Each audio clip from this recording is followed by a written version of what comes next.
수고하고 무거운 짐자들아 다 내게로 오라. 내가 너희를 쉬게 하리라 약속하신 주님, 제 짐에 눌린 사람들 다 나오라고 복음의 초청장을 보내셔서 너무나 감사합니다.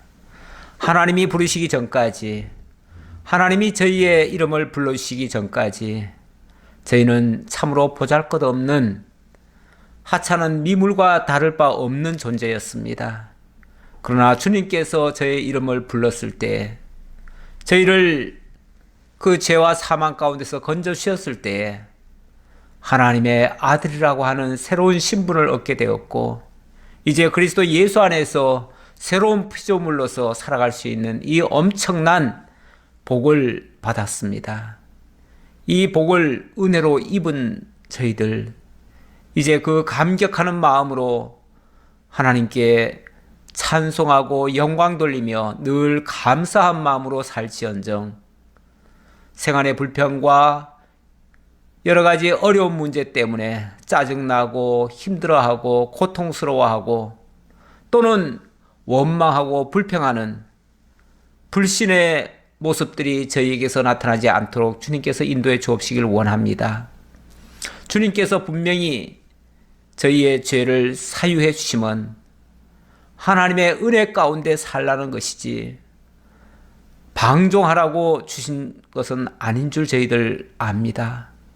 그러기에 하나님의 자녀된 신분으로 더욱 주님 앞에 감사하며 뜨거운 감격으로 하나님의 은혜 영광 찬양하며 보답하는 그러한 삶을 살아갈 수 있을지언정, 저희들 입술에서 부정적인 이야기나 생각들이 나타나지 않도록 주님께서 저희의 연약한 믿음을 붙들어 주옵소서.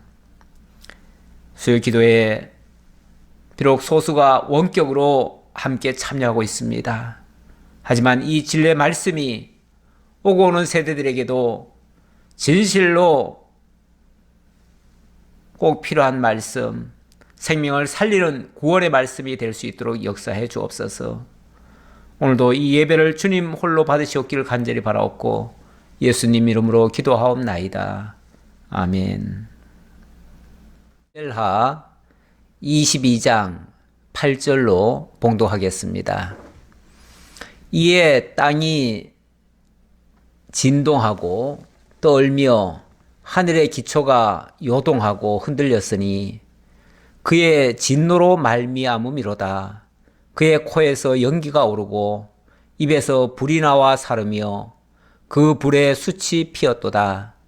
그가 또 하늘을 들이우고 강림하시니 그의 발 아래는 어두컴컴하였도다. 구름을 타고 나르시며 바람 날개 위에 나타나셨도다. 그가 흑암 곧 모인물과 공중의 빽빽한 구름으로 둘린 장막을 삼으시며 그 앞에 있는 광채로 말미암아 숯불이 피었도다. 여호와께서 하늘에서 우레소리를 내시며 지존하신 자가 음성을 내시며 화살을 날려 그들을 흩으시며 번개로 무찌르셨도다. 아멘. 예, 우선 15절까지 봉독해 드렸습니다. 예, 22장의 내용은 다윗이 이제 말년에 그동안 하나님께서 베푸신 그 많은 은혜들을 기억하면서 정말 받은 복을 세워보면서 하나님 앞에 감사로 찬양을 돌리는 그런 장면이 되겠습니다. 우리의 삶이 마지막에는 이렇게 찬양으로 마감이 되면 참 좋지요.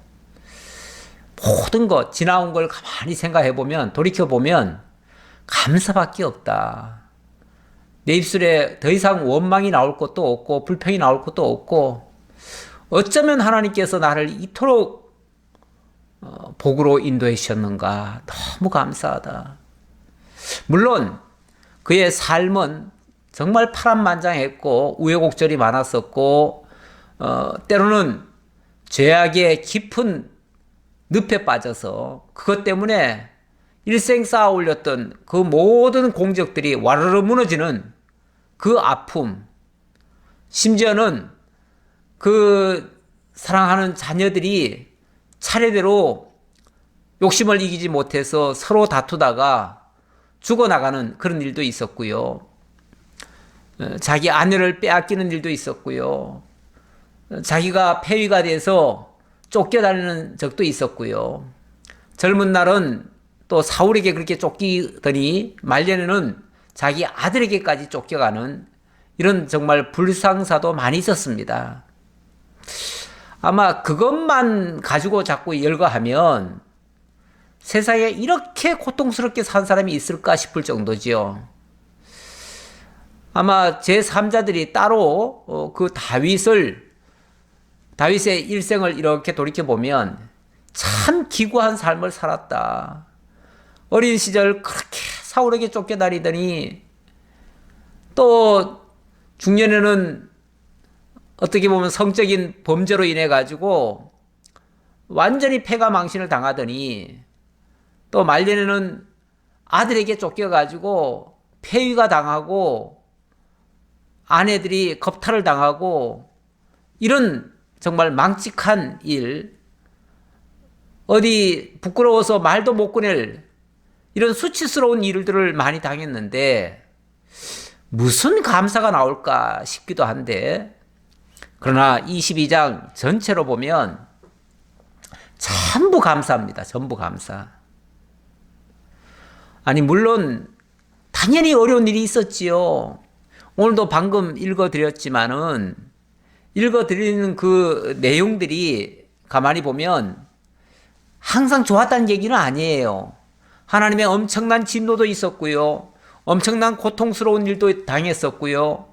많은 풍파, 시련, 끊임없는 그런 문제들이 불거졌었습니다. 그런 것들을 어찌 보면 시적으로 표현을 하면서 이런 일을 통해서 하나님이 나타나시고 이렇게 역사하시고 이렇게 다스려서 마침내는 이렇게 하셨다라고 찬양하는 거 아니겠어요? 그러니까 과정적으로 얘기하면 고통스러운 삶일 수도 있어요. 참 지지리도 복이 없다라고도 말할 수 있을 정도로 그렇게 고통을 많이 당했던 사람이에요. 그런데 결과적으로는 너무너무 감사하고 그래서 찬양받기에 하나님이 합당하시다. 하나님께 영원토록 찬양을 돌린다라고 이렇게 결론이 나오는 거 아니겠어요? 우리들의 삶이 과정에서는 어려움을 많이 겪지만 그리고 정말 원망할 거리도 많이 생기겠지만 그래도 지나놓고 보면 정말 하나님의 은혜였다. 그래서 이제는 죽어도 여한이 없다. 지금까지 살게 하신 것만 해도 감사하다. 그 깊은 터널을 지나온 것만 해도 감사하고 이 영광스러운 것을 보게 하심을 또 감사한다. 이렇게 나오는 게 맞지요. 어느 목사님이 그 얘기를 하시더라고요. 믿는 분과 믿지 않는 분은 돌아가실 때 보면은 다르다고요. 믿지 않는 사람들은 돌아가실 때 막 엄청 고통스러워한대요. 엄청 힘들어하고 그래가지고 물론 그게 다 그런지는 모르겠어요. 뭐 저는 다 그걸 겪어보지는 않았으니까. 그런데 그렇게 돌아가신 분이 있는가 하면 어떤 분들은 너무너무 평온하게 정말 기뻐하면서 이렇게 돌아가시는 분도 있더라는 거죠. 근데 이제 믿는 분들이 아무래도 이렇게 감사하면서 가시는 분들이 더 많다는 거죠. 사실 우리가 하나님께서 맡겨주신 일 잘 감당했다. 이제 더 이상 여한이 없다. 정말 그동안 베풀어주신 은혜가 너무너무 컸다. 이렇게 긍정적으로 해석을 하고 올바르게 깨달았으면은 사실 감사하지요. 나 같은 자가 어떻게 하나님을 만나고 어떻게 하나님의 자녀가 되고 어떻게 천국 백성이 되겠습니까? 그렇게도 생각할 수 있는데 정말 나 같은 자가 하나님께서 불러가지고 이제 하나님의 사람으로 탈바꿈이 되었다고 하는 것은 정말 기적이고요. 너무너무 고마운 일이죠. 지난주에 말씀드렸던 1절로 7절의 내용은 구원의 하나님께 찬송하는 장면이었죠. 구원이다 권능이다, 이런 것들은 사실 좋은 환경에서라기보다는 어려운 상황에서 하나님이 보여주시는 그런 영광의 모습입니다. 그래서 많은 환난을 당한 사람일수록 하나님의 역사를 더 크게 느끼고, 그래서 찬양거리가 더 많아져요. 지금 본문에도 보니까 이에 땅이 진동하고 떨며 하늘의 기초가 요동하고 흔들렸으니 그의 진노로 말미암음이로다. 이 천지 삼라만상의 변화, 움직임, 이 모든 것들은 하나님의 역사라는 겁니다. 사실 돌이켜보면 하나님의 역사가 아닌 게 뭐가 있겠어요? 다만 인간들이 애써 하나님이 하시는 것을 부정하기 위해서 우연히 일어났을 것이다. 아니면 사람이 잘못해서 그럴 것이다. 그러니까 우리가 조금만 더 잘하면은 될 수 있을 것이다. 이렇게들 자꾸 얘기하는데, 이런 생각은 우리가 주일 오전에 출애굽기에서 바로가 하는 말들과 사실 다를 바 없는 말이죠. 바로가 그런 얄팍한 생각 가지고 하나님의 뜻을 거스린 거 아니겠어요? 하나님의 뜻을 거스리다가 당하는 현상들이 이런 모습이에요. 땅이 진동하고 하늘의 기초가 요동하고 이런 모습. 인간이 그런 생각을 가질수록 하나님의 역사는 점점 더 크게 나타납니다. 그러니까 인간의 지성이 높아가고 인간의 모든 생각들이 기술이 높아지고 할수록 하나님의 역사는 점점 더 크게 나타날 겁니다. 지금도 참 지구의 환경도 많이 바뀌어졌고, 근데 이 바뀐다는 것이 좋게 바뀌는 게 아니고 점점 나쁘게 바뀌죠. 사람들은 기술이 발달하고 과학이 발달하고 인간의 지각이 뛰어나고 이렇게 해서 점점 좋은 세상 만들어주는 줄 알지만, 그러나 조금만 제대로 보는 사람 같으면요, 지금 지구가 얼마나 위기에 처했다는 것을 알 겁니다. 지금 온도가 엄청나게 올라가고 있고요. 이 속도로 계속 가면은 불과 몇십 년 안에 정말 세계의 많은 지형이 완전히 달라질 겁니다. 왜냐하면 북극의 그 얼음이 녹아내리고 바닷물이 높아지고, 이렇게 되면 정말 얕은 지역의 나라들은 잠기는 일까지도 발생하고요. 진짜 어떤 나라는 아예 나라 자체가 없어질 수도 있다는 경우도 있습니다. 이만큼 지구 환경이 급격히 변화되고 있는데, 이게 좋은 세상으로 바뀌는 게 아니잖아요. 점점 나쁘게 되는 거 아니겠어요? 그러니까 인간의 생각에 의해서 건설되는 거는 많아지는 것 같은데, 결과적으로는 하나님의 진노 아래에 들어가게 되는 그런 모습입니다. 그러다 보니까 하나님의 능력, 하나님의 영광이 자꾸 나타나는 거죠. 그러다 보니까 9절에 그의 코에서 연기가 오르고 입에서 불이 나와 사르며 그 불에 숯이 피었도다. 그가 또 하늘을 들이우고 강림하시니 그의 발 아래는 어두캄캄하였도다. 그의 발 아래, 하나님의 권세 아래에 모든 것들이 다 어둠 속으로 들어가더라. 다 심판 아래로 들어가더라. 이제 그런 의미겠지요. 그룹을 타고 나르시며 바람 날개 위에 나타나셨도다. 그룹이라고 하는 건 천사를 두고 하는 말인데, 하나님의 하나님의 사역자들을 동원해서 하나님이 온 천하를 평정해 가시는 그런 역사입니다. 그가 흑암 곧 모인 물과 공중에 빽빽한 구름으로 둘린 장막을 삼으시며 그 앞에 있는 광채로 말미암아 숯불이 피었도다. 하나님이 이 세상 모든 것을 당신의 종으로 삼아서 다 지배하시고 심판의 도구로 사용하시기도 합니다. 그러니 우리가 그 참 좋다고 생각했던 그 자연 환경이라고 하는 거, 이런 것들이 어느 날부터는 이게 하나님의 진노의 도구가 될 수가 있어요.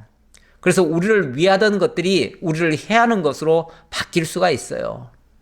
그래서 요한계시록에 보면 나중에는 너무너무 고통스러운 일들이 발생한다고 그러잖아요. 그래서 인간이 쌓아 올린 그 바벨탑이 무너지고 거기에 심판의 역사가 일어나면 정말 인간들은 다 심판 아래에 들어갈 수밖에 없어요. 우리 하나님께서 이렇게 하실 수 있다는 것을 어찌 보면 이거는 다윗의 시를 통해서 나온 말인데 이게 일종의 예언적인 말씀이죠. 예언적인 말씀이니까 결국은 장차 하나님께서 섭리해 가실 역사가 그렇다는 거예요. 여호와께서 하늘에서 우레소리를 내시며 지존하신 자가 음성을 내시며 화살을 날려 그들을 흩으시며 번개로 무찌르셨도다. 결국 하나님께서 모든 악한 것들은 다 심판을 해 가신다. 그런 얘기겠죠. 이럴 때 여호와의 꾸지람과 콧김으로 말미암아 물밑이 드러나고 세상의 기초가 드러났도다. 하나님이 진노하시면 세상이 뒤집어지는 역사도 일어나고 그렇게 되어지면 숨겨졌던 가리워졌던 모든 것들이 백일하에 다 드러나게 되지요. 우리 하나님의 그 엄청난 진노가 쏟아질 때면은 모든 인간의 그 내면적인 것까지 다 드러나잖아요. 어찌 보면 부끄러운 것 같이 다 드러나잖아요. 다윗도 개인적으로 만약에 보자면은 다윗이 정말 하나님의 부름을 받고 택함을 입어서 왕이 되고 정말 하나님의 통치권을 부여받아서 이스라엘 민족을 다스렸습니다. 하지만 그의 숨겨진 그 죄악상들이 낱낱이 고발됐죠. 고발돼서 그 부끄러움으로 다 드러났습니다. 정말 하나님께서는 어찌 보면 모든 부끄러움, 모든 더러움 다 들춰내시는 분이십니다. 그래서 우리가 하나님을 진짜 믿는다면요, 하나님 두려워서도 악한 짓 하기가 곤란합니다. 어떤 사람들은 우리의 과거, 현재, 미래 모든 죄가 다 사함받았으니 이제 우리는 무슨 짓을 하든 무슨 죄를 저지르든 상관없다, 이렇게 말씀하시는 분도 있는데 아니에요. 우리 하나님께서는 다 들춰내십니다. 그렇다고 그것 때문에 지옥 간다는 얘기가 아니라 부끄러운 것을 하나님이 다 들춰낼 수 있다, 그 말이죠. 그러면은 각자 자기 양심껏 하나님 앞에 토설해야지요. 회개도 해야지요. 뭐 성경이 뭐 쓸데없이 종이가 남아가지고 회개하라는 얘기가 나왔겠어요? 우리가 정말 인간이 늘 말씀 앞에서 자기를 비춰보면 부끄러운 부분이 보입니다. 더러운 부분이 보여요. 우리가 지금 이 공간 안이 깨끗한 것 같지만 저 밖에 태양이 싹 들어와 보면요, 굉장히 지저분한 것도 다 보일 겁니다. 원래 빛이 강하면요, 모든 더러운 것들이 다 드러나게 돼 있습니다. 어두울 때는 잘 몰라요. 주변이 다 어두면요, 그 중에서 조금만 나은 사람이 아주 뛰어난 사람처럼 보이는데 주변이 다 깨끗한 상태에서는요, 웬만한 사람도 다 깨끗하게 보이지 않습니다. 다 추접하게 보이지요. 이 상대적인데요. 하나님의 말씀 앞에는 정말 거울 같아서 우리의 모든 내면의 죄까지 다 드러날 수밖에 없습니다. 그래서 우리는 말씀 앞에서, 말씀의 거울, 구약시대로 말하면 물두멍이잖아요. 그 물두멍 앞에서 늘 자기를 들여다보고 자기의 부정한 것이 있으면 깨끗게 하고, 그래서 늘 하나님 앞에서 살아가는 그 자세, 이런 것들이 뭐 예나 지금이나 이거는 변함없이 그대로 이어져야 됩니다. 우리가 예수 믿고 너무 그 구원 받은 것에만 감격해가지고 그냥 좋다 좋다고 하지 정말 자기를 돌아보는 일은 잘 하지 않는 모습 같아요. 그런데 사실은 하나님 앞에 늘 돌아보는 게 필요합니다. 사도 바울이 나는 날마다 죽노라 뭐 이런 말도 했는데 뭐하러 날마다 죽습니까? 이미 구원받은 사람이 뭐하러 날마다 죽어요? 그리스도 예수 앞에서 정말 선한 일을 하기 위해서는 자기를 단련하고 자기의 부정적인 부분은 빼고 정말 하나님의 선한 도구로 쓰임받기 위해서는 자기가 바르게 세워져야 될 거 아니겠어요? 자기부터가. 그러다 보니까 날마다 죽는 일이 발생하지요. 자, 그 다음 17절입니까? 그가 위에서 손을 내미사 나를 붙드시며 많은 물에서 나를 건져내셨도다. 위험한 순간순간 하나님께서 지나놓고 보면 도우심이었다는 것을 느끼게 됩니다. 저도 뭐 길다면 길지만 그렇게 연세 드신 분들도 더 많기 때문에 그분들에 비하면은 연조가 짧다고도 볼 수 있는데 그동안에도 정말 많은 그 위험한 순간들이 많았습니다. 사실 생사를 왔다 갔다 한 적도 있었습니다. 그럴 때 지나놓고 보니까 정말 하나님께서 붙드셨다. 하나님의 도우심이 있었다. 라는 것이 느껴집니다. 하나님의 도우심이 아니었다면 오늘 저는 이 자리에 설 수도 없습니다. 진작 세상에서는 보이지 않는 존재가 됐을 수 있어요. 그런데 지나놓고 보니까 하나님께서 손을 내미셔서 나를 붙드시고 많은 물에서 나를 건져내셔서 이곳까지 온 거다 그 말이에요. 사실 다윗이 그런 삶의 연속 아니었습니까? 어느 한순간인들 편안한 날이 있었겠습니까? 그런데 늘 하나님의 손이 그를 붙들어 주셨고 낭떠러지에 떨어지지 않게 하셨고 물에 빠졌을 때는 건져주셨고 불 속에서도 안전하게 보호를 해주셨기 때문에 여기까지 왔다는 거죠. 이런 것들을 생각하면 감사가 안 나올 수가 없지요. 나를 강한 원수와 미워하는 자에게서 건지셨으며 그들은 나보다 강했기 때문이로다. 약한 데서 건졌다는 게 아니고 강한 데서 건졌다는 거예요. 강한 데서. 우리 하나님의 역사, 적을 항상 강한 적을 붙여주시고 그들을 통해서 오히려 하나님의 도우심을 느끼게 만들어요. 이게 하나님의 역사예요. 하나님의 역사 방법이 그래요. 아니 상대도 안 되는 사람들과 싸워서 이기게 하면 무슨 능력이 나타나겠어요. 강한 자를 붙여줘야 거기서 이겼을 때 승리감이 있는 거죠. 하나님도 영광이 나타나고요. 그들이 나의 재앙의 날에 내게 이르렀으나 여호와께서 나의 의지가 되셨도다. 재앙의 날에. 그러니까 악인들이 예를 들어서 악인들이 나를 삼키려고 왔으니까 당연히 나는 그 재앙의 날에 들어간 거지요. 그런데 그곳에서 여호와가 나의 의지가 되셨다. 나를 쉽게 말하면 붙들어 주시고 보호해 주시는 그런 존재가 되셨다. 뿐만 아니라 나를 또 넓은 곳으로 인도하시고 나를 기뻐하심으로 구원하셨도다. 나를 넓은 곳으로 인도하셨다. 안전한 곳으로 인도하셨다 그 말이죠. 그리고 나를 기뻐하심으로 구원하셨다 그랬는데 하나님이 우리를 구원하시는 이유 우리가 착하고 예쁜 짓 하고 선을 많이 행했기 때문이 아니라 하나님이 기뻐하셨으므로 이렇게 얘기합니다. 기뻐하셨으므로. 하나님께 원인이 있는 거예요. 다시 말하면 하나님이 자기 백성을 구원하시기로 작정을 하셨고 또 영원전 그리스도 안에서부터 사랑하시기로 작정하셨기 때문에 그래서 건져주신 거예요. 신명기 7장 8장에 보면은 거기서도 하나님 그렇게 말씀하시잖아요. 내가 이스라엘을 구원하신 것이 그들이 숫자가 많고 그들이 착한 일을 해서가 아니라 내가 사랑하기 때문에 그들을 사랑하기 위해서 건져주셨다고요. 구원하셨다고요. 이유는 딱 한 가지예요. 하나님의 사랑이에요. 하나님의 은혜예요. 그게 하나님이 기뻐하심이에요. 그게 선한 일이고요. 여호와께서 내 공의를 따라 상 주시며 내 손의 깨끗하심을 따라 갚으셨으니 이는 내가 여호와의 도를 지키고 악을 행함으로 내 하나님을 떠나지 아니하였으며 그런데 여기 보니까 여호와께서 내 공의를 따라 상을 주셨다고 그러네요. 그리고 내 손의 깨끗함을 따라 갚아주셨다네요. 아니 지금까지 다윗이 그렇게 깨끗하게만 살았나요? 공의롭게만 살았나요?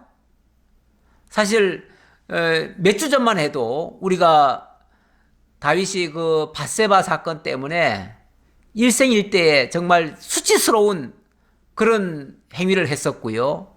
그 뒤에는 그 아들을 결국은 죽게 만드는 그런 결과를 만들었잖아요. 밧세바 얘기 조금 더 하면은 밧세바 취해놓고 그 자기 죄를 덮으려고 그의 남편 우리아까지 죽였잖아요. 이건 아주 계획적이고 의도적인 살인 행위 아닙니까? 그러다가 나중에 그 아들들에게 어찌 보면 그 보응이 임해져 가지고 난리가 났잖아요. 그런데 무슨 공의를 따라 상을 주셨다고 얘기합니까? 그리고 내 손의 깨끗함을 따라 갚아주셨다고 말합니까? 이거는 어찌 보면 진짜 자기 행위가 선했다는 얘기가 아니라 하나님이 은혜로 나를 구원하셔서 구원받은 이후의 의를 얘기하는 거예요. 구원받은 이후의 의라고 하는 것은 그건 하나님의 의입니다. 다시 말하면 하나님께서 우리를 죄와 사망 가운데서 건져내 가지고 그래서 입혀주신 하나님의 의의 옷이에요. 하나님의 의의 옷. 오늘날 우리가 사실은 다 죄와 사망 가운데서 건져주신 거 아닙니까? 거기서 건져가지고 그리스도 예수 안에서 그리스도의 의의 옷을 입고 나니까 이제는 하나님께서 우리를 보실 때에 우리의 그 은큼한 그 속을 보시는 게 아니라 그리스도 예수의 의의 옷을 입고 있는 그 모습을 보는 거죠. 그리스도를 통해서 나를 보시니까 이쁘다 하시는 거죠. 기뻐하시는 거죠. 그렇게 해주셨다 그 뜻이지. 이게 구원받은 이후의 의를 얘기하는 거지 구원받기 전 상태가 의로웠다는 얘기는 절대 아니에요. 이는 내가 여호와를 도를 지키며, 자, 이는 하면서 그 이유를 얘기하는데 왜 하나님이 나를 그렇게 이쁘게 보셨냐 하면은 이는 내가 여호와의 도를 지키고 악을 행함으로 내 하나님을 떠나지 아니하였으며 그의 모든 법도를 내 앞에 두고 그의 율례를 버리지 아니하였음이로다. 결국 도를 지키고 법도를 지키고 규례를 버리지 않았다. 결국 도, 규례 이런 것들이 뭐죠? 도라고 하는 건 하나님의 말씀이고 그리고 규례라고 하는 거는 그 율법의 규례 아닙니까? 규례라고 하는 게 원래 사제법입니다. 사제법이라는 게 제사를 드려서 하나님 앞에 의롭다 칭함을 받는 거예요. 근데 제사를 드린다는 것은 죄가 있다는 걸 전제하고 드리는 거예요. 죄 값을 제물에 희생을 시켜서 그 제물이 쉽게 말하면 내 죄를 다 가지고 가는 거죠. 그렇게 돼서 의롭게 됐다는 거예요. 오늘날로 말하면, 그러니까 이거는 구약 시대로 말하면은 제사를 통한 의가 되는 것이고, 오늘날로 말하면 그리스도 예수를 믿음으로 말미암아 의롭게 되는 걸 얘기하는 거예요. 그렇게 이해를 하셔야지. 다윗이 정말 일평생 살면서 죄도 안 짓고 의로웠기 때문에 하나님이 거기에 따르는 상급을 주셨다. 그렇게 보면 큰일 나죠. 그렇게 되면은 완전히 잘못되는 거죠. 내가 또 그의 앞에 완전하여 스스로 지켜 죄악을 피하였나니 그러므로 여호와께서 내 의대로 그의 눈앞에서 내 깨끗한 대로 내게 갚으셨도다. 이것도 잘못 들으면은 완전히 다윗이 자기 스스로를 아주 의롭다라고 막 자랑하네요. 그게 아니고 하나님이 그 규례와 법도를 따라서 드려진 그것을 하나님이 의로 여기시고 그 의 안에서 다시 봤을 때 나를 깨끗하게 보신다. 그런 뜻으로 얘기하는 거예요. 그러면서 자비한 자에게는 주의 자비하심을 나타내시며 완전한 자에게는 주의 완전하심을 보이시며 깨끗한 자에게는 주의 깨끗하심을 보이시며 사악한 자에게는 주의 거스르심을 보이시리로다. 자비한 자에게는 자비를 보이시고 완전한 자에게는 주의 완전하심을 보였다. 그럼 내가 자비하니까 하나님이 자비에 베풀어 주시고 내가 완전하니까 하나님이 완전함을 보이셨다는 얘기인가요? 이것도 그 규례와 법도를 따라서 하나님이 그것을 의로 여기셨다라는 뜻인데 이것도 결국은 구원받은 이후를 얘기하는 거예요. 구원받은 이후에 하나님께서 그걸 보시고 나를 의롭게 여기셨다. 그런 뜻으로 이해를 하셔야지. 이거 잘못하면은 이거 완전히 완전론자 스스로 의롭게 될 수 있는 자인 것처럼 오해할 가능성이 많아요. 네. 그래서 이 성경을 문자 그대로 때때로 우리가 문자에도 굉장히 집착을 하고 중요시에 여겨야 되지만 그 문자를 그리스도의 그 의의 도로 해석하지 않으면은 크게 오해될 수 있습니다. 그래서 항상 우리는 성경을 볼 때 성경을 문자 그대로 다이렉트로 받지 말고 그리스도를 거쳐서 이해를 하셔야 됩니다. 자, 그 다음 주께서 피곤한 백성은 구원하시고 교만한 자를 살피사 낮추시리이다. 피곤한 백성, 그러니까 연약하고 부족하고 어리석다고 스스로 정말 하나님 앞에 회개하는 심령으로 나오는 자들은 주님께서 구원하시고, 스스로 교만한 자, 이거는 나 스스로 의롭다, 내가 옳게 행했다, 나는 뭐 잘한다, 뭐 이런 식으로 자기를 의롭게 여기는 자, 이거는 교만한 자 아니겠어요? 그런 자들은 오히려 하나님이 낮추실 것이다. 여호와여, 주는 나의 등불이시니 여호와께서 나의 어둠을 밝히시리이다. 주께서 나의 등불이시다. 등불, 그러니까 빛이, 주님께서 빛이 내게로 와주셔서 내 어둠 속에서 나를 건져주실 것이다, 이런 뜻이죠. 사실 우리가 주님의 빛이 비치지 않으면 어느 누구도 어둠에서 헤어나올 방법이 없습니다. 그래서 우리 주 예수님이 이 땅에 오셨을 때 참빛, 곧 세상을 비추는 빛이 임하셨다, 이렇게 얘기를 하죠. 세상이 어둠 세상에 하나님의 참빛이 오셨는데 어둠은 그 빛을 알지 못합니다. 그래서 빛 가운데 거하지도 않으려고 하고 그 빛을 피하지요. 그런데 그 빛을 받아들인 자는 빛 가운데 거하며 더 이상 죄에 머물지 않는 거죠. 그래서 우리가 그 빛을 받아들이는 게 매우 중요한데, 그게 오늘식으로 말하면 예수를 믿는 겁니다. 바로 다윗도 그 어둠 속에 있던 자기에게 하나님의 빛이 비추셔서 결국 자기를 밝은 데로 인도해 주셨다, 그런 뜻이죠. 내가 주를 의뢰하고 적진으로 달리며 내 하나님을 의지하고 성벽을 뛰어넘나이다. 다윗이 그 몇 번의 그 전쟁, 아주 용맹스러운 전쟁을 한 적이 있잖아요. 그 대표적인 것은 다윗과 골리앗 전쟁이죠. 골리앗 전쟁. 골리앗에게 어린 소년 다윗이 골리앗 장군을 향해서 달려갈 때 한 말이 있습니다.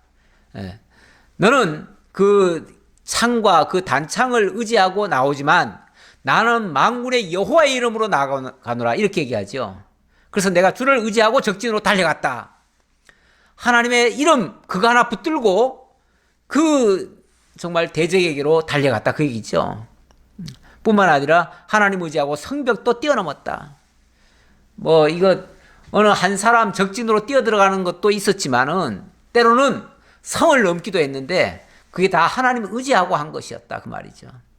하나님의 살아계심을 믿기 때문에, 하나님의 전능하심을 믿기 때문에 그거 믿고 세상에 두려움 없이 달려갔다는 거죠. 물론 세상에 두려울 존재는 하나님밖에 없어요. 그래서 하나님은 경외하고 나머지는 다 하나님께서 붙여주신 자들이라고 생각하니까 두려움 없이 나아갈 수 있었다는 거죠. 이게 승리의 비결이었습니다.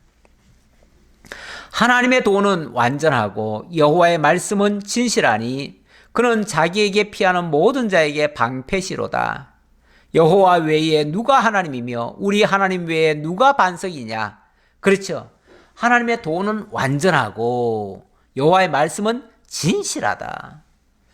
시편 기자도 이렇게 찬양을 했었는데 그렇습니다. 우리 하나님의 말씀은 완전합니다. 그리고 진실합니다. 진실이란 말은 다른 말로 하면 진리다, 이렇게도 말할 수 있겠죠. 하나님의 말씀, 이론과 실제가 일치되는 말씀, 정확하게 언약하시고 언약대로 이루시는 말씀. 그래서 하나님은 진실하십니다. 신실하십니다. 이렇게 표현도 하지요. 그리고 그건 완전하십니다. 우리 하나님이 뭐 이렇게 계획을 세우셨다가 중간에 실수해가지고 뭐 바꾸시고 계획을 변경하시고 이렇게 하시는 법이 없어요. 하나님은 말씀하신 그대로 역사를 진행해 가십니다. 그리고 반드시 그대로 이루십니다. 한 번도 번복하지 않습니다. 그런 의미에서 하나님의 말씀은 완전합니다.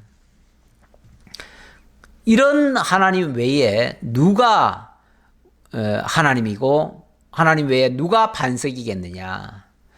진짜 신은 이 여호와밖에 없다, 그런 뜻이에요.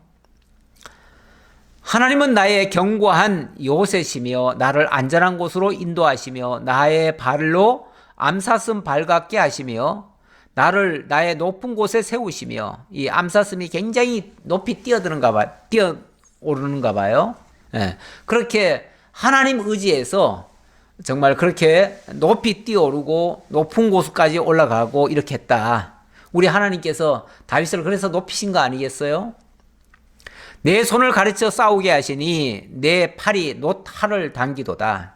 놋활, 정말 무겁고 힘든 거, 불가능한 것 같은 거, 이런 것도 우리 하나님께서 내 손을 가르쳐서 싸우게 하셨다. 하나님이 지혜와 명철을 주셔서 그 모든 것이 넉넉히 승리할 수 있도록 하셨다, 그 얘기죠. 사실 우리가 정말 세상적인 기술로만 가지고 어찌 세상을 다 이겨내겠습니까? 그런데 하나님께서 지략을 주시고 뛰어난 인간 이성 이상의 것을 하나님께서 깨우쳐 주시니까 우리가 사실 세상을 이렇게 믿음으로 살아갈 수 있는 거 아니겠어요? 그 모든 것을 다 극복하고 넉넉히 이겨가면서 살 수 있는 거죠. 하나님 주신 은혜다, 그 말이죠. 주께서 또 주의 구원의 방패를 내게 주시며 주의 온유함이 나를 크게 하셨나이다. 네. 구원의 방패를 주시고 주의 온유함이 나를 크게 하셨다. 이 온유함, 우리 예수님께서도 그 온유함이 땅을 넓게 할 것이다, 이런 말씀을 하셨는데, 산상수훈에서 이 온유하다는 것이 모든 것을 다 얻게 만드는 거예요. 우리가 그 넓게 포용하지 못하는 마음, 남을 이해하지 못하는 마음, 좁은 소견, 그냥 생각과 아집과 고집으로 가득 차 있는, 어찌 보면 불통 같은 그런 걸로는 사람의 마음도 얻지 못하고요, 그 통치 영역도 넓어지지 않습니다. 그런 자들 곁에는 사람이 오지도 않아요. 요즘 이제 선거철인데 정치 지도자도요, 굉장히 편협적인 사람은요, 그런 사람 곁에 사람 모이지 않습니다. 자기만 옳다고 생각하는 사람, 그런 사람 곁에도 사람이 가지 않아요. 어찌 보면 나는 좀 부족해도 넓은 마음, 모든 사람을 품을 수 있는 마음, 많은 사람에게 유익을 주려고 하는 사람, 나, 가족, 우리 집안, 우리 구역, 여기만 위하는 자가 아니라 좀 더 넓게 하는 자들에게 그 온유함이 지경을 넓힙니다. 우리 하나님께서 다윗을 온유하게 만들어서 결국은 작은 유다 왕국에서 전 이스라엘의 왕으로 지배하게 하시고, 뿐만 아니라 그 주변 모든 나라들까지 다 덕으로서 다스릴 수 있도록 그렇게 하셨지요. 내 걸음을 넓게 하셨고 내 발이 미끄러지지 아니하게 하셨나이다. 내가 내 원수를 뒤쫓아 멸하여 싸우며 그들을 무찌르기 전에는 돌이키지 아니하였나이다. 이것도 막 무조건 무자비하게 남의 나라를 정복했다, 이런 뜻이 아니라 하나님께서 더 넓은 지역을 다스리게 하시려고 그렇게 하셨다, 그렇게 이해하셔야겠죠. 내가 그들을 무찔러 전멸시켰더니 그들이 내 발 아래 엎드려지고 능히 일어나지 못하였나이다. 그들을 지배할 수 있게 만들었다, 그 얘기죠.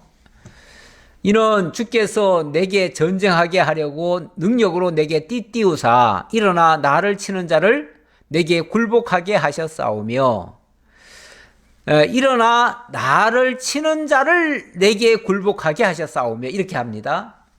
다시 말하면 다윗이 그 적들을 향해서 전쟁을 하고 그들을 무찌르고 이겨냈는데, 그럴 때에 다윗이 일방적으로 그들을 정복해 들어갔는가? 그게 아니고 그들이 일어나서 다윗을 대적할 때에 하나님께서 다윗에게 허락하셔서 그들을 정복하게 하셨다 그 얘기예요.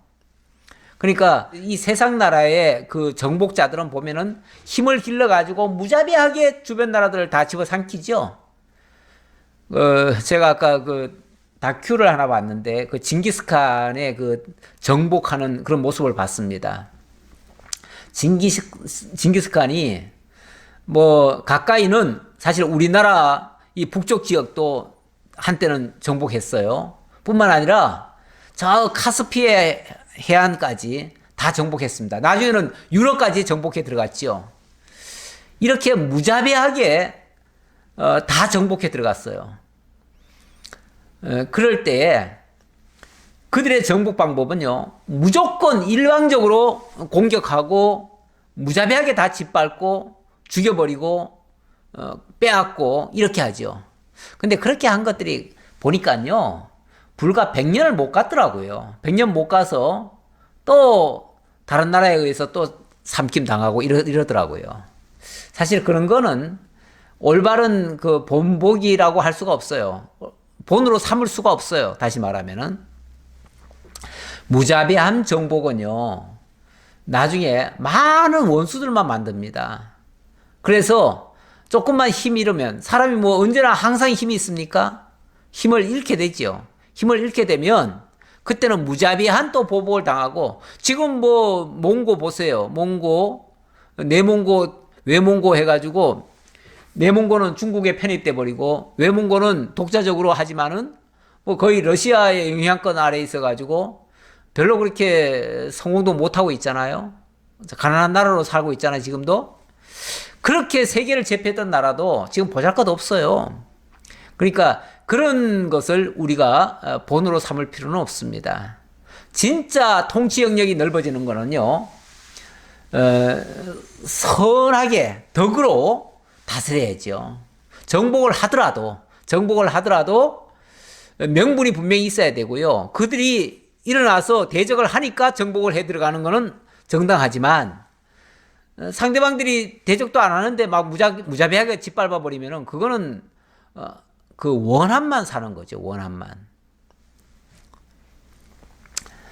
주께서 또 내 원수들이 등을 내게로 향하게 하시고 나를 미워하는 자를 끊어버리게 하셨음이니이다.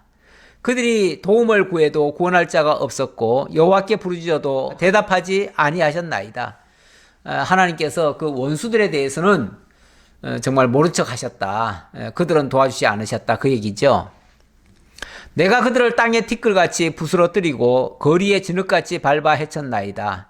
주께서 또 나를 내 백성의 다툼에서 건지시고 나를 보존하사 모든 민족의 으뜸으로 삼으셨으니 내가 알지 못하는 백성이 나를 섬기리이다. 이것도 다윗이 한때는 정말 세계를 제패하다시피 했지요. 그렇게 해서 유다 왕국이 아니라 이스라엘 그 다윗 왕국이라고 표현했죠. 다윗 왕국. 그 다윗 왕국으로 있을 때는 일종의 제국처럼 그 주변 모든 나라들을 다 다스리기도 했습니다.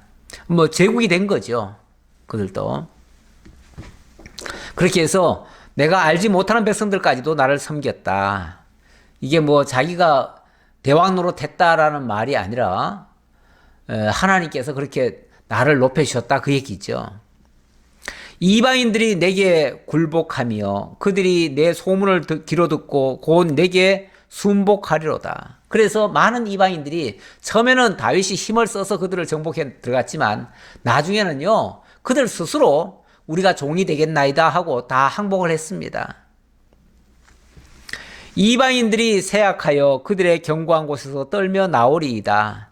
여호와의 사심을 두고 나의 반석을 찬송하며 내 구원의 반석이신 하나님을 높일지로다. 여호와의 사심을 두고 여호와의 살아계심을 내가 확신하기 때문에 이런 의미예요. 하나님의 살아계심이 너무나 분명하기 때문에 나의 반석을 찬송하며 나의 반석, 나를 안전하게 보호하시고 지켜주신 그 하나님을 찬송하며 내 구원의 반석이신 하나님을 높일지로다. 하나님을 찬송하고 하나님을 드높이고 하나님을 경외하고 이렇게 하게 됐다 그 말이죠. 사실 하나님의 살아계심을 깨닫지 못한다면 어떻게 찬송이 나오겠습니까? 하나님 알지 못하고 무슨 찬송을 하겠습니까? 그런데 정말 하나님의 존재와 하나님의 그 참된 속성을 알려주지 않은 채 무조건 하나님 잘 섬겨야 복 받습니다, 하나님 믿으세요, 이렇게만 가르치신 분들이 있어요. 물론 믿어야 되고 하나님 잘 섬겨야 되는 게 맞아요. 맞는 말이지만 그러나 내가 잘 해드려야 하나님께 복을 받습니다 하는 말과 하나님의 살아계심을 깨닫고 하나님의 은혜를 발견한 자가 정말 기쁘고 좋아서 자원함으로 하나님을 찬송하는 것과 어느 게 낫겠어요? 당연히 깨닫고 하나님을 찬송하는 것이 맞지요. 그게 순서적이지요. 이렇게 깨달은 자는요, 어떤 경우에도 낙심하지 않고 뒤로 물러가지 않고 죽을 때까지 정말 하나님 찬송할 겁니다. 그러나 내가 잘해야 하나님이 복을 주신다라고 믿는 사람은요, 물론 잘해서 복을 받을 수도 있어요. 하지만은 조금 살다 보면은 좀 어려울 때 있잖아요. 어려울 때 되면은 내가 이렇게 하나님께 잘해드렸는데 하나님이 내게 해주신 게 뭐가 있어? 이러면서 하나님을 원망할 수도 있어요.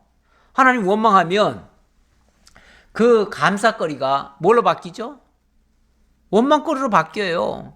그런 거는 참된 신앙이라고 할 수가 없지요. 그래서 예수 믿다가 자꾸만 하나님 곁을 떠나는 사람들도 있어요. 그렇게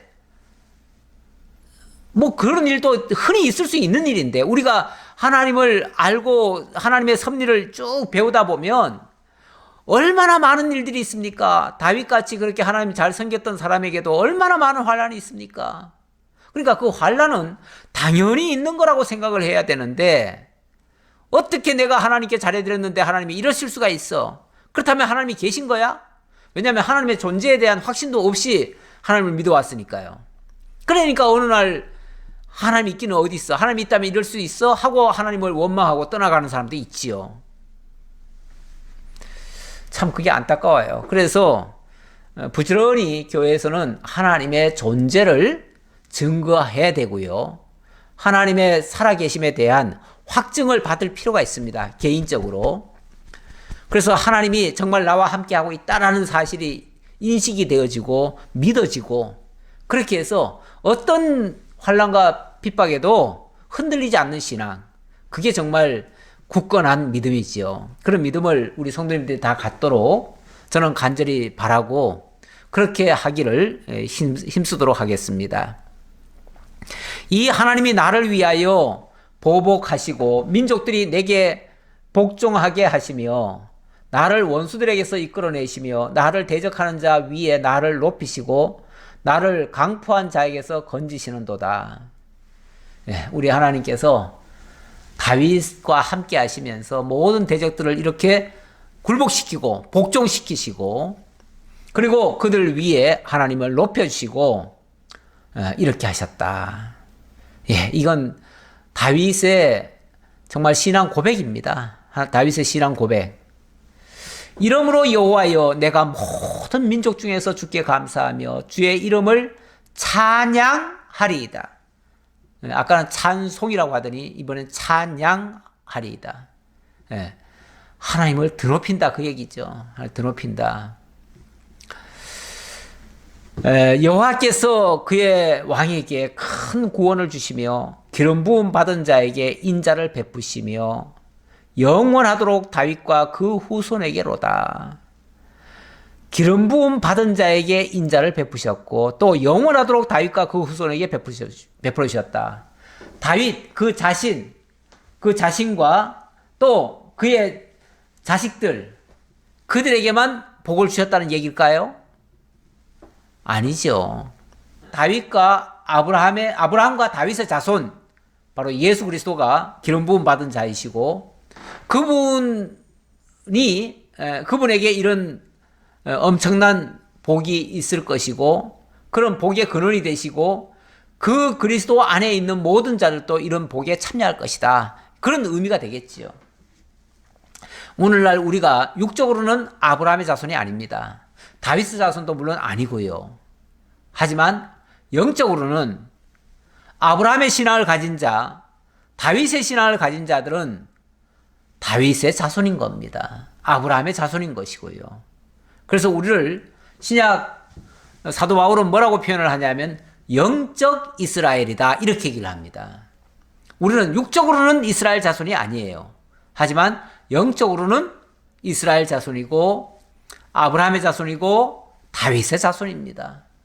그래서 이 복이 기름 부음 받은 자에게 임하는 것인데 이 구원과 이 인자하심이 기름 부음 받은 자에게 임하는 것인데 그 기름 부음 받은 자는 결국은 예수 그리스도시고 그 그리스도 안에 있는 모든 자에게 동일한 이 복이 주어질 것이다 라고 예언한 장면이죠. 이건 이제 찬송, 찬양하면서 그 복에 대한 은혜를 강구한 내용이라고 볼 수 있는데 이것이 미래의 예언이죠.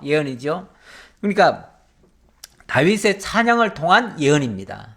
예언인데 이것이 그리스도 예수 안에 참 기름 부음 받은 자, 예수 그리스도 안에서 복 받을 모든 자들이 여기에 해당되죠. 그래서 우리도 영적으로는 아브라함의 자손이 되어서 영원하도록 다윗과 그 후손에게로다 라는 말씀에 우리도 함께 참여가 되겠습니다. 기도하겠습니다. 아버지 하나님 감사합니다. 우리 자신은 정말 보잘것없고 여러모로 부족함이 많지만 우리 하나님께서는 우리의 겉모습을 보시는 것이 아니라 우리를 위하여 대속의 제물로 죽으시고 하나님의 말씀의 규례대로 십자가에 못 박혀 죽으시고 3일 만에 부활하셔서 우리를 그리스도 안에서 하나님의 자녀 삼아주신 것 너무나 감사합니다. 새로운 피조물로 만들어주신 것 너무나 감사합니다. 이제 그 은혜를 기억하고 늘 우리들 입술에서 감사와 찬송이 나올지언정 다시는 우리들 입술 속에서 원망과 불평과 부정적인 생각들 말끔히 사라질 수 있도록 인도해 주옵소서.